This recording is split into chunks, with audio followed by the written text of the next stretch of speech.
Yeah. So how are you today? I'm good. How are you? I'm fine. I'm glad to see you here. I want to start from the beginning. Okay. Where you from and where did you grow up? And how'd you grow up? Tell us a little bit about yourself. I am originally from a city called Fairfield, Alabama, and I'm right outside of Birmingham.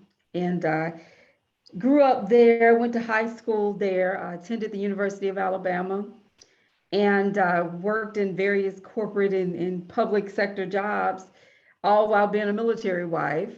And so we moved around a lot and moved from we lived in Atlanta, we lived in Baltimore area.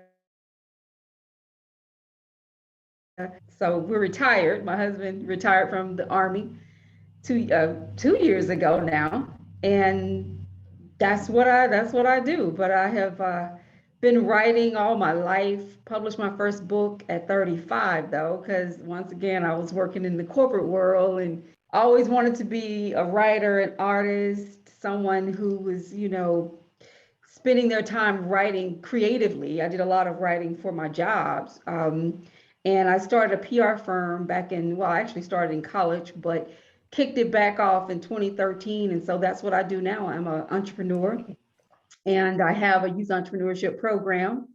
I write books and I have just launched a new platform called Direct to Authors as well. So, Okay.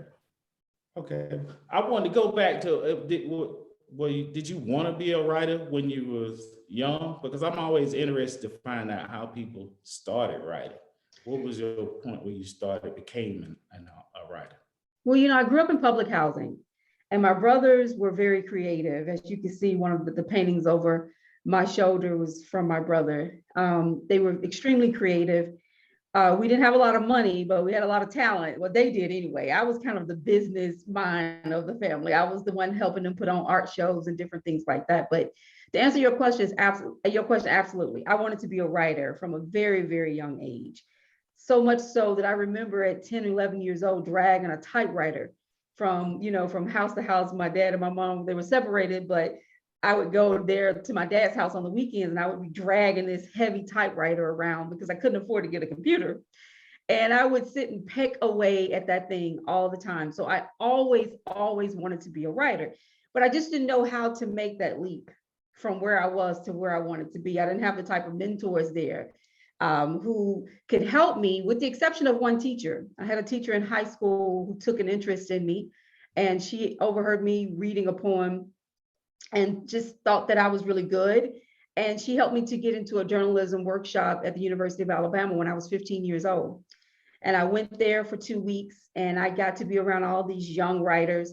And I knew a couple of things. I knew that eventually I would publish a book at some point in my life. I just didn't know when.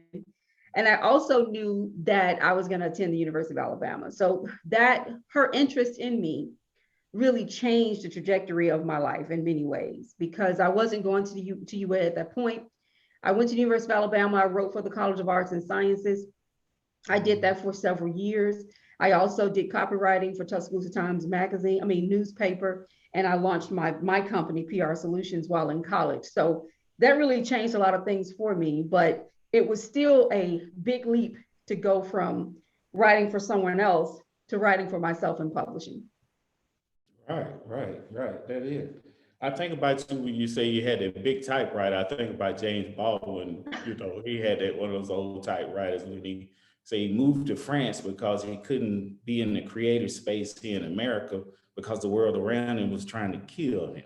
And so Mm, when he moved to France, he was just liberated to just be free as a writer. So I think about you as a kid carrying around that typewriter to pair to that with him.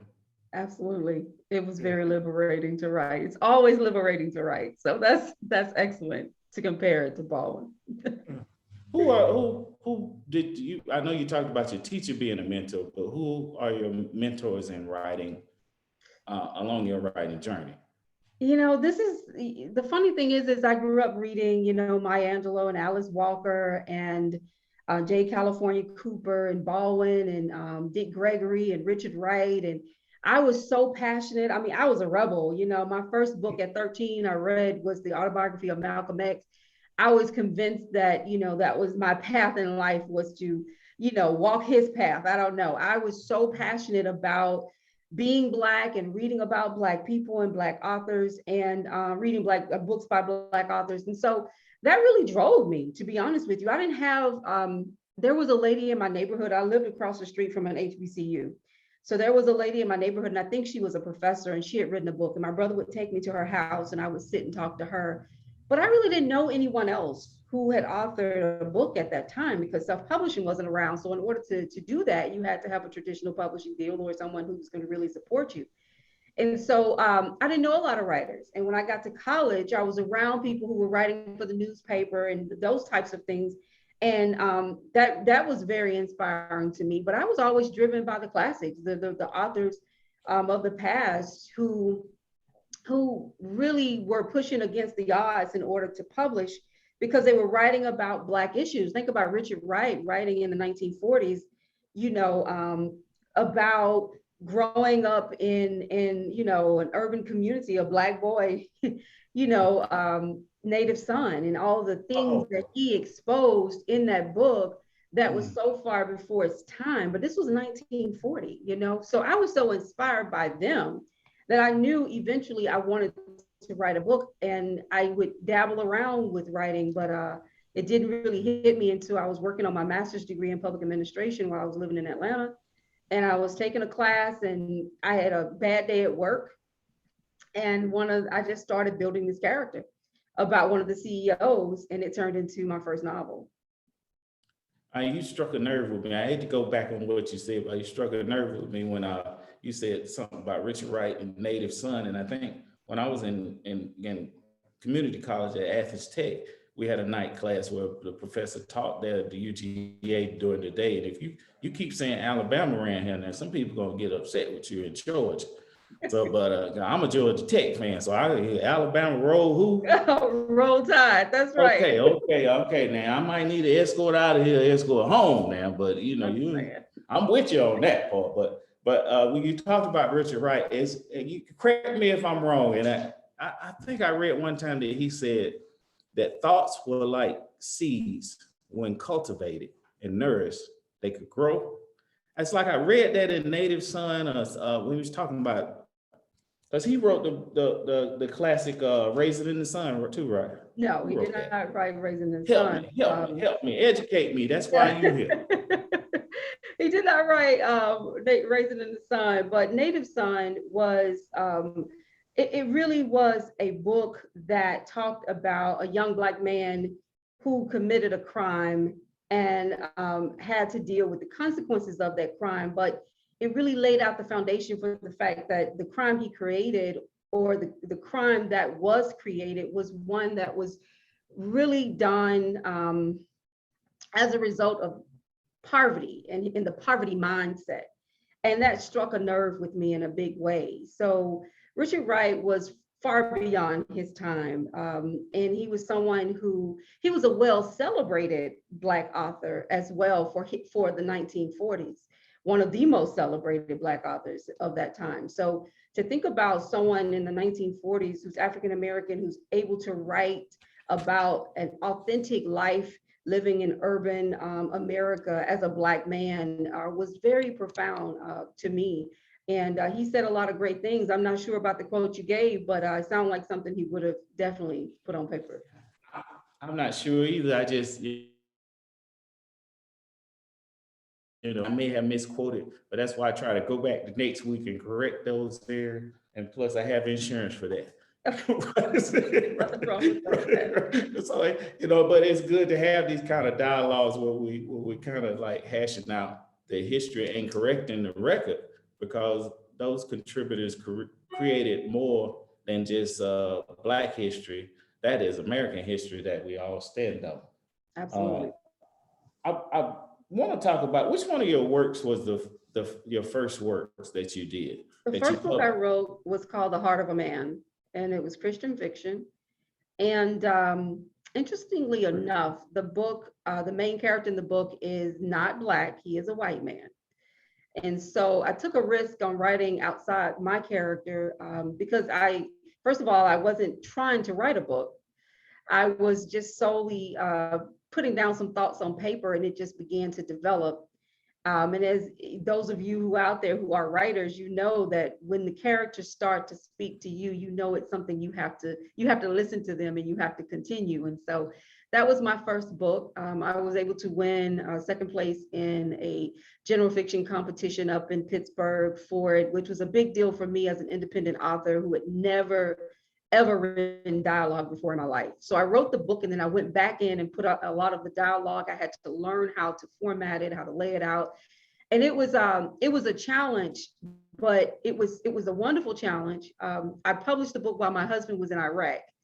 And so when he came home, I just said, "Hey, look what I did." And he was like, "What is this? You wrote a book. What is going on?" So it was a really exciting time. And I was just going to put it down as my, okay, bucket list thing that I've met. And he said, "Nope, we're going to go out and market it." And I started going out and marketing it and going to different book fairs and, putting it in different contests. And it did very well. So that was an exciting time for me.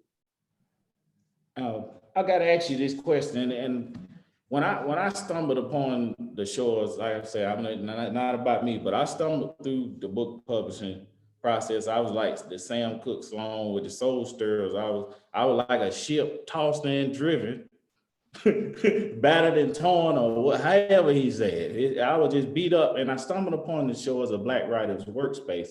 And what it allowed for me on a personal note was the ability, because everybody's using this language, and without understanding, I'm from Statham, and it's not like a huge writing community, but it will be after now, because I'm going to make sure that I'm going to make sure people understand that, tell your story, and to connect with Black Writers Workspace, no matter whether you're Black or white, Asian, straight or other, it's a space for writers to grow. But what's unique about your platform is you can ask questions like I'm finna ask that might be to the writing world, but what does it mean? But when you're like me, a novice, I don't know what the terms mean. So what does indie authors mean when you say it's designed for new and indie authors? What does that Independent mean? authors, people who don't have a traditional publishing deal, who may have published their books independently, meaning you published it yourself.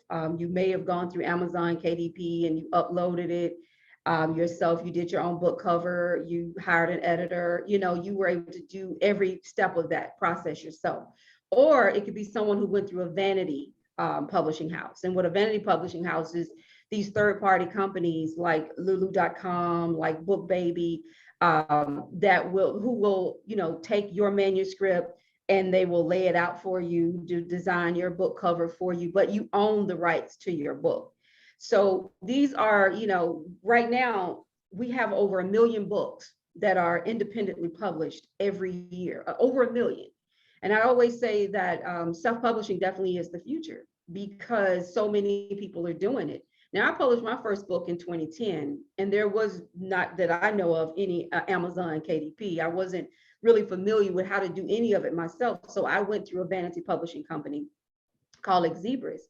And I was just like you. I didn't know what I was doing. I literally was clueless. I wrote the book. I was excited to have the book. And then I go, what do I do with it? And so when I start to mess around on the internet, trying to figure things out and asking people, it was so much information. It was like an overload of information out there. Who do you go with? Who's scamming you? Who's real? Who can really get the book out? Can you trust this? And everybody wanted money. And so when I did it, I think I spent my first book, I may have spent about $1,200 getting it published. And then I got inundated with all these calls to get all this other marketing stuff. And I was just completely confused. So in 2020, when right before COVID hit, I released my second book, which I self-published myself. So when you talk about independent, my first book was vanity published using a third-party company, but I still own the rights to it. That was my first book. My second book, I did it all myself. I wrote it, uploaded it, had it professionally edited, which I truly, want to tell all writers to get their work professionally edited. Uploaded to KDP, Amazon, start selling it, the whole nine. But that was in February of 2020. In March of 2020, the whole world shut down. Done with the first book, like going to book fairs and different things like that. So I started the Black Writers Workspace. I did that solely because I wanted to provide resources to people who were just like me the first time I wrote my book and put it out there, who didn't have answers, who just needed someone to help them. But I really thought I would get 15, 20 friends of mine who I knew had published books, and now we're at over 12,000 people. So it's amazing. It's amazing. And I love that shirt. I'm looking at it. I'm like, yes, that's what it's all about. You gotta get you one of these. You gotta get you one. Oh, I got some. Yes, I wear them all the time. Absolutely. But yeah, another thing, I would give my testimony about Black Writers Workspace, because I want the people in this community who are writers and don't even know it to know that there's a space for them. A lot of time I was hesitant to ask what we call silly questions. And I would go on there and I would look and somebody had already asked. Mm-hmm. And so I'm sitting there like, and it's divine intervention. We're in the Black church right here, the Black Writers Workspace. It's like, and there's no question that I'm afraid to ask now, because I plan to ever know everything. And sometimes my wife tells me I don't know anything. So, but at least I have a space where I can go and ask those kind of questions. I do want to ask you about directtoauthors.com. What you give us a translation, because some of these terms I don't understand. So can you say it to me in English, or break it down to me like I'm a 2-year-old? So in the process of starting the Black Writers Workspace, I really created a new business venture for myself, and I like to create business ventures. That's something that I've done for years. I ran shopping centers for 10 years, and then I went to work writing policy and economic development for the state of Maryland, working with startup companies. And so I really love business development, and I work with youth on that as well. So when I started Black Writers Workspace, it became this opportunity to not only connect with Black writers, but to also give them a resource to help them promote their books. Because one of the first things that we need as independent authors is marketing tools, right? I mean, you write the book, you spend all the money getting it done, you get it edited, and now you've got this book and you don't know how to market it. And so what I did was I started a book platform. It is a self-publishing marketplace for people like you and I, or people who have self-published or vanity published, who don't have the big, deal from a traditional publishing house, where you can upload your book profile, much more interactive than what you may see on Amazon or Goodreads. And we will help you to promote your book to people who are looking for books by, a diverse market of people. And so we created the platform as a way to help indie authors or independent authors or self-published authors promote their work. And we are now, it hasn't been up for more than, I think it went up right before Christmas. And we've had over, 1,500, 2,000 views on the page. However, we're now going to be looking at ways to make it even more attractive to our authors, because the authors are the tools, the piece to make the direct to author platform work. Now, why is it called direct to author? It's because we know that a lot of authors, just like yourself, are starting your own or creating your own website because you want to sell your books yourself. You want traffic coming in, whether you want to fulfill those orders in-house and ship them, because you can go to the post office, you can get a discount on shipping books. I don't know if people know that, but you can get the media rate. There are different ways that you can do the whole process yourself. You can publish, fulfill orders on your own e-commerce platform, whether you're using PayPal or any other Square or any other type of e-commerce point of sales. And then you can fill those orders and ship them yourself. And a lot of authors are doing that. Now, it doesn't mean that you won't have an opportunity to sell on Amazon and some of the other platforms, but we were trying to create something that will drive traffic directly to the author's website so that you can make direct sales and keep more of your royalties, more of your money, your profits to yourself. So that's the goal of it. And it's growing, and we are making some tweaks, and it's like anything else that's new. You have to get in there and figure out what works and what doesn't work. But we have right now well over, I think we have around 40 or 50 books that are in the platform. We're hoping to get hundreds. We have also been looked at by Lulu.com, which is a vanity publishing house, and they put us down as one of their kind of like preferred vendors for those authors that are coming through their program, and we're hoping to pick up more, build more partnerships like that. But the goal is that when I go out and I survey readers, and I do a lot of, I was doing quite a bit of that at one point, looking and surveying readers on different online book clubs. What I found was that a lot of readers were still saying things like, we don't read, self-published books because they're no good, because they're not well edited.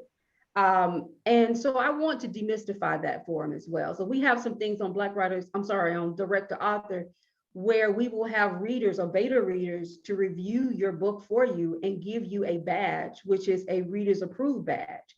It helps to validate you. It helps to show that this is a good book, well written, well edited, and ready to go. But the reality is that our work there's so much traffic on these, big sites, big distribution sites like Amazon. They have 30 million books.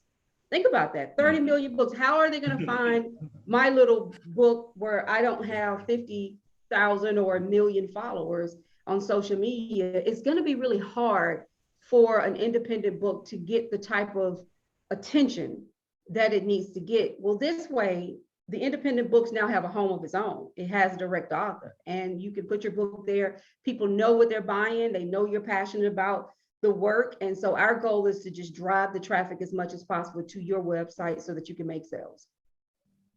Now, the full disclosure, now I signed up for everything that you have. I didn't even know what it meant, but I say, people will buy into you before they buy into what you're doing. But I knew that you created this Black Writers Workspace, and it helped me so much that I just wanted to participate. So it's a lot of the documents I hadn't submitted yet, because I'm still waiting on my publisher.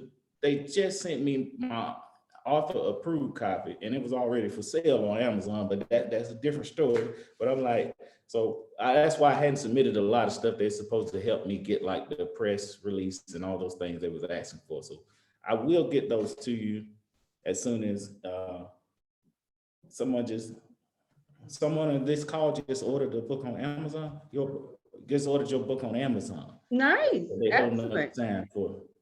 Yeah, we need that. We need them to change. If people have to support artists. Yeah, I'm going to my little spiel now, because I got a lot of people thinking I can afford to hand out books after I done went through this whole process. So will you please help educate the church on how you should support authors when they're in your community? Okay, this is a great question. All right, Barnard, this is a great question. I'm feeling this now. Yes, absolutely. I want to say first and foremost that we can't do anything without our readers. Okay, we need our readers, and we need people to support the books by buying the books. Okay, that is very, very important. No artist is successful at what they do without a fan base, and that becomes very difficult when you're not someone that's well known. If Beyonce writes a book, everybody's gonna buy it. It doesn't matter if it's poorly written. It doesn't matter if it's boring. They're gonna buy it. Well, you have some amazing writers out here, self-published writers who are pouring their hearts out into their work, who are really producing award-winning work. But we don't get the attention because we haven't gone through the traditional steps to get to build the fan base that the publishing houses want. They want you. I was reading something from an agent who was saying that you have to have at least 50,000 followers on Twitter to get a traditional publishing deal. Well, that's a real hard feat, and it is expensive to do. So, I always say this to everyone: you have to support us. I hope that you will, and I hope that you don't just support us because you are this is my cousin, and I'm just gonna buy his book because he wrote it. I'm not gonna read it. I'm just gonna buy it to make him feel good.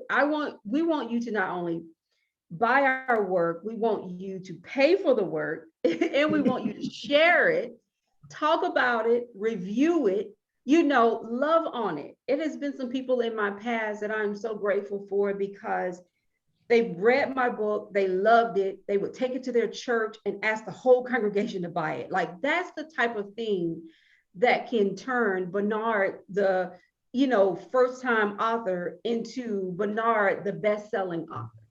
But it takes people reading, reviewing the work, and believing in your craft, and giving us a little break. I have a hard time sometimes with the idea of people saying, oh, self-published books can sometimes be no good. But how many times do you go to a movie and the movie is no good? How many times do you go? I mean, really, I've read best-selling books that have typos in it. But yet, if we made one mistake, then this is just proof that they don't know what they're doing. No, just support the work, support the craft. I love art, all types, from dance to drawing to writing. I'm a big supporter, and I do hope that everybody will support us. I got want to show a screen of some of your work so people will know where to go if we can. And I'll let you tell us. You probably already went over it, but we figuring some things out on this end. We had it up to show, but and maybe we can't get it up because I can't see it on my screen. But I downloaded your books to on my phone, because you do have that opportunity, because I would get people call me on a $2,000 phone and say, hey man, how can I get your book? I'm like, on that $2,000 phone you calling me on every 15 minutes. You could download it, but can you see that? That's The Heart of a Man. Yeah. You see that on your screen? Yes. Mm-hmm. And which one was the first one that you talked about? That's The Heart of a Man. The Heart of a Man was the first book I wrote. It is a Christian fiction novel about a wealthy Atlanta businessman who finds himself in somewhat of a love triangle between his wife, who's a socialite, and a young lady that he meets that he falls for. He's wealthy, but he comes from a tough area. He grew up poor, and now he's in this whole socialite universe and trying to fit in, and he finds himself very unhappy. So he goes back to find his joy.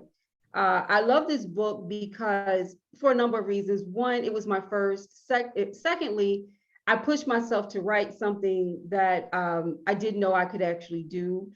But also, the story itself, it grabs you because it really talks about the fact that money can't buy you love. And that's the theme of the book. And so he's got all this money, but he's unhappy.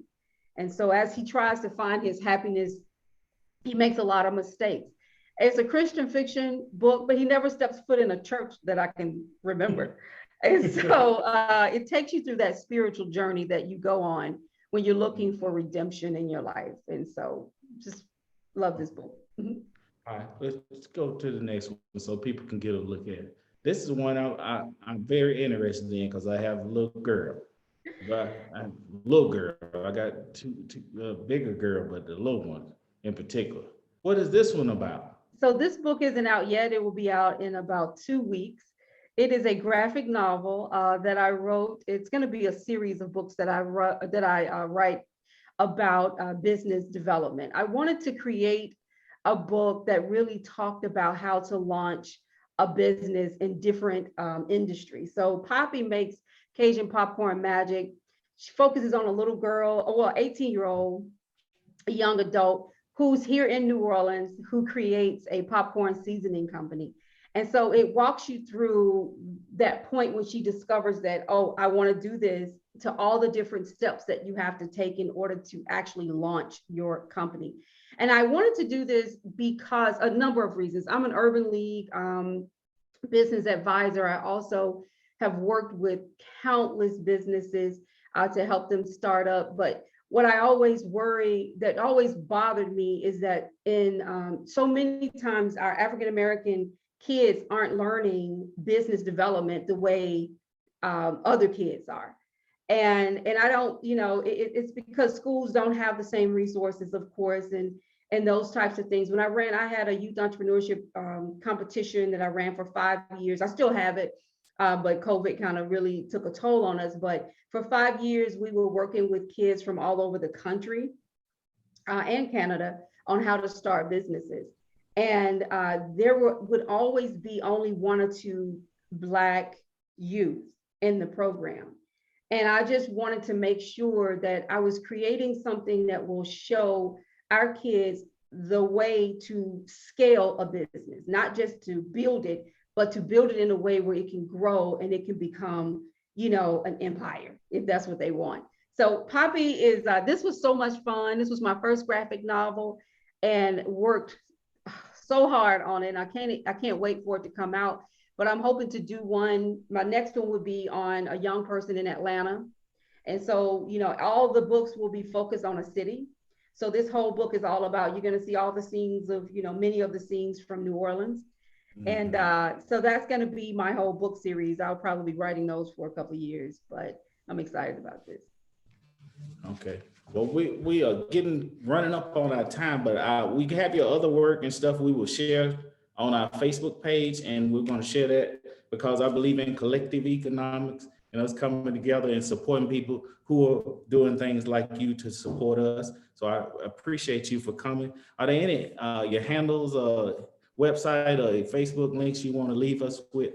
So yes, the listeners can follow you. Find my information on author Michelle D. Jackson. .com. You're going to see everything there, but you can also follow me on Facebook. That's author Michelle D. Jackson. Instagram is just Jackson.Michelle. And Twitter, there's also, I think it's _MD Jack. But you can also follow the Black Writers Workspace on all of the social media sites, with the exception of, let's see, I think LinkedIn. We don't have a LinkedIn page. But we do have our private group. And like I said, we have over 12,000 people in this particular group. And we do ask everyone to join. It is, that is Black Writers Workspace. And it's just, it's amazing. We also have the Director Authors Facebook group as well. Okay. Well, I don't know if the director wanted to say something to you. We on behalf of myself, Barnard, the way it is, and our director, she's sitting here and she's just amazed with you as we all are. And I think I shared y'all email information on email. So hopefully we can keep this line of communication going in our partnership with the Piedmont Regional Library System. It's like 13 libraries in Barrow, Banks, and Jackson. Is it 13? It's 10. It's 10? 10 libraries. See, I got something to learn every day. See, I was finna exaggerate it. So hold that to me. That's my mistake, not the Piedmont Regional Library System. But we're so grateful to have you as such a gracious host, and especially in, everything going on. We appreciate you taking time out of your schedule to be our guest. Thank you so much. Thank you. Don't go nowhere though. We got a surprise coming on now. I say we try to educate and entertain, and as Arsenio, and we're going to close out this show because the change is going to come, and that's what we're facilitating here. So we're going to close out this show in song in honor of Black History Month by the one and only talent, Steve Almond. Wow. Thank y'all for having me. This was a wonderful experience. Ms. Jackson, keep doing the great work you're doing. And Barnard, great job, sir. But I'm gonna come.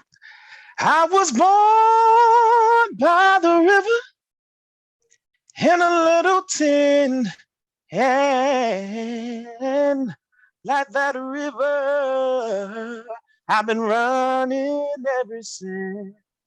It's been a long time coming, but I know change gonna come. Yes, it is. It's been too hard living, but I'm afraid to die. 'Cause I don't know what's up there beyond the sky. Long time coming, but I know change gonna come. Yes, it is. I go to the movies and I go downtown. Someone keeps telling me, boy, don't hang around. It's been a long, long time coming, but I know change gonna come. Ooh, change gonna come. Sometimes, oh, we get discouraged, but you gotta know change gonna come. Oh, yes, it is. Yes, it is. That was the wonderful Steve Allen. But don't do that no more on live like that. I'm glad the camera's on you and not me, because you done broke me down and you got me messed up, man. I appreciate that rendition of Sam Cooke. I know I appreciate it because I believe those words, that a change is gonna come. And that's our time for tonight. Thank you on behalf of the Piedmont Regional Library System and State and Public Library System and the way it is, for blessing us with your talent. We have a lot of talent right here in town. We just have to use it. But that's what this partnership is facilitating what we have, and a change is gonna come. And that's the way it is. Thank you.